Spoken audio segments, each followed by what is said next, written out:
Zombie 3. This is definitely one of those films that I've had extreme feelings on, like one way or the other. It's in that rarefied list of films for me where I felt very much one way about it at one time, and then later on I felt the exact opposite way about it at another.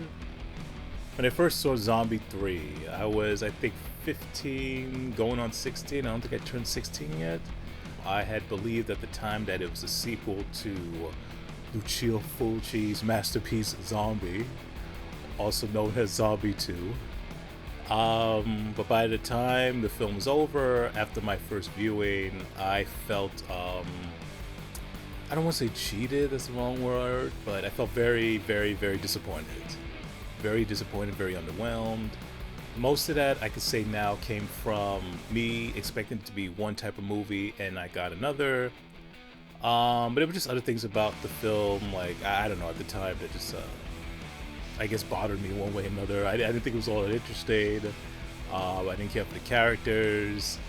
It just didn't really engage me in any real way. I can't say it was a full-blown boring slog, but I don't know, I'm just deeply, deeply disappointed with it. At the time, and for many, many years afterwards, I would have said that is easily one of the worst zombie films ever made. Like, maybe not at the very bottom tier of just bad zombie films, but close enough though. I just thought it was just, I don't know, just wrong in so many ways. And this went on for many, many, many years. And I think also I was disappointed with the fact that, I believe it was directed by Lucio Fulci. And Lucio Fulci did direct Zombie 3. But he wasn't the only one who directed Zombie 3. I found out years later that, I believe most of it was directed by him in terms of basically the film was directed by 3 directors. And Lucio Fulci, I believe, directed the most sequences of the trio. But the film was also directed by Claudio Fragasso, most famously known for Troll 2. And the other director is Bruno Mattei, known for doing such awesome movies like Hell of the Living Dead, Rats, and a number of other films. So when I found out years later that the film was directed, but not one, but 3 directors, it made more sense why Zombie 3 didn't feel much like a Lucio Fulci film, because it was just a mixture of all 3 directors. As the years went on and I discovered more and more about the backstory of the making of Zombie 3, I thought, at least at one point, that story was much more interesting than the film itself. Just the behind-the-scene chaos with being directed by 3 directors. Initially, Lucio Fulci did go ahead and film a good part of the film, but depending on what you hear, he got sick. Another thing said he got tired of being on the film. He didn't want to do it in the first place.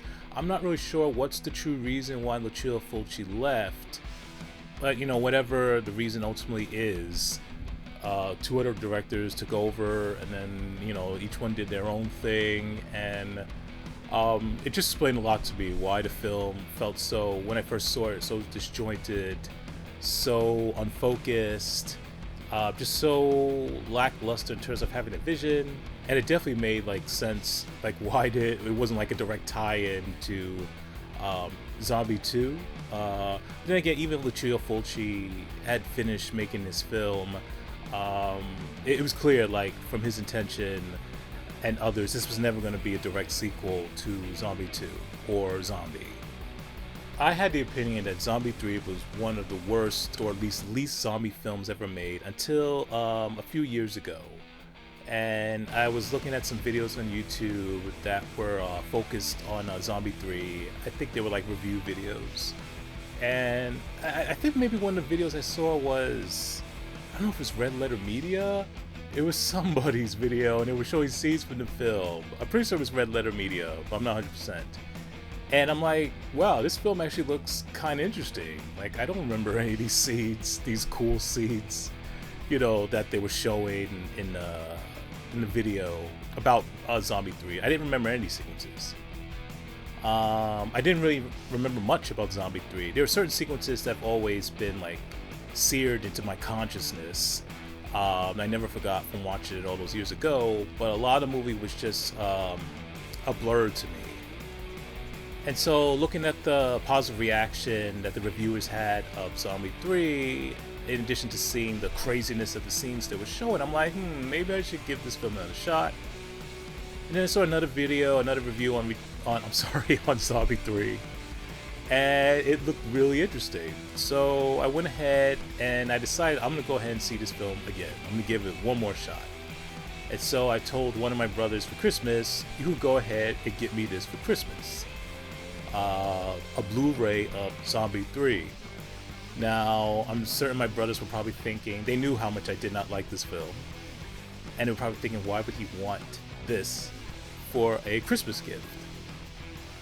But thankfully they were nice enough to go ahead and give me that as a gift.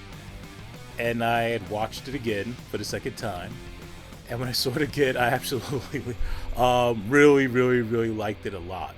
And in fact, I loved a lot of it. I just had a completely 180 opinion from the one I had previously. I don't know, it's just this old Zombie felt quite like Zombie 3, and before, which I may have saw as like a liability against the film, the fact that it had so many different directors doing it.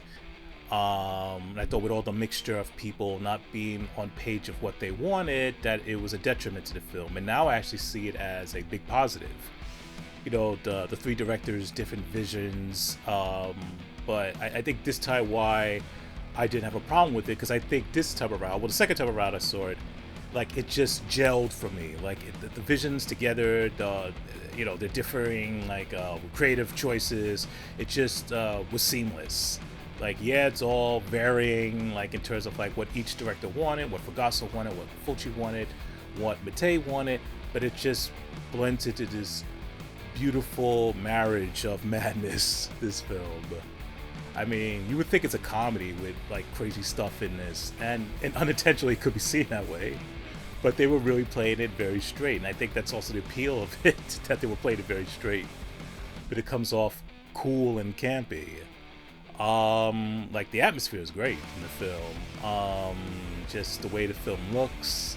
For the most part, the makeup is good. There's a few scenes here and there where this makeup looks off, but overall the makeup looks good. In fact, at times really, really good. The special effects, they hold up well for the most part, and they're nice and gory as a way they should be in a zombie film.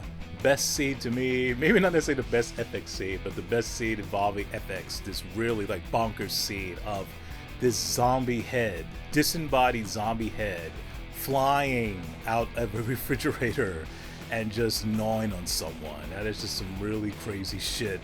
The film is just all just off the wall, totally off the wall, totally crazy.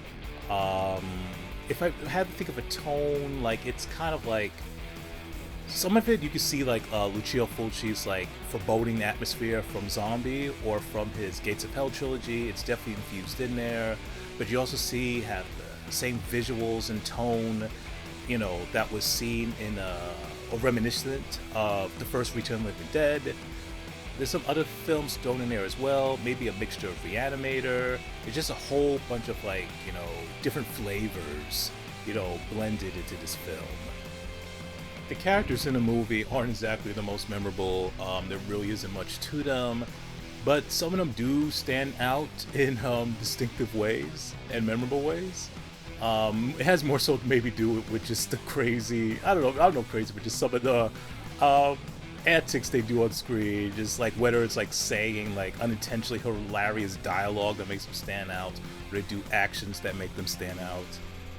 Zombie 3's score by Stefano Mainetti is both exceedingly eerie and exceedingly exhilarating. The zombies in this film are quite not like any other type of zombies you've seen before or since. They're part Romero, serious and slow, threatening zombies, and also part like Return of the Living Dead, like just crazy, erratic, you know, it's just super fast moving like creatures, and with something else mixed of its own. Like it definitely has its own special concoction. Like it throws its own like distinct ingredient into the concoction in terms of like what type of zombies these creatures are. They're like, again, like nothing else you've ever seen before. And if you're someone who's just really a traditionalist for zombies, like, zombies need to be always, threatening and totally serious, a heart attack, this film may not be for you. But if you're looking for something different, like you're tired of the same old zombie stuff, zombies acting the same way, this will give you something you haven't never quite seen before. And I think you'll like it if you have the proper mindset. I've seen Zombie 3 very recently again, and each time I see it, I like it more and more. In fact, I can say definitely I absolutely love the movie. It's just a great, entertaining time.